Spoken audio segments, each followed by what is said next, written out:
अहम ख़बर अवां शेयर कंदासीं। अॻूणे सदर जनरल रिटायर्ड परवेज़ मुशर्रफ जो मढ़ कराची एयरपोर्ट पहुचायो वियो आहे।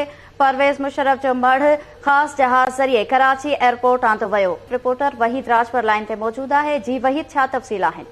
जी, अॻूणे सदर ऐं जनरल रिटायर्ड परवेज़ मुशर्रफ जो मढ़ आहे उहो ख़ुसूसी जहाज़ ज़रिए कराची एयरपोर्ट ते पहुची वियो आहे।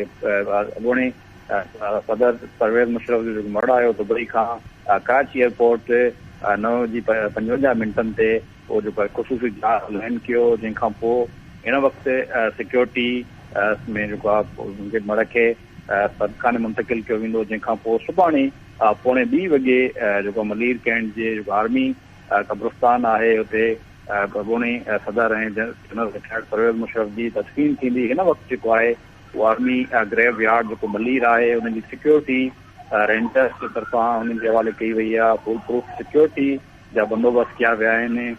फ़ौज जेकी आला क़यादत आहे उहा बि नमाज़ में सुभाणे शरीक थींदी।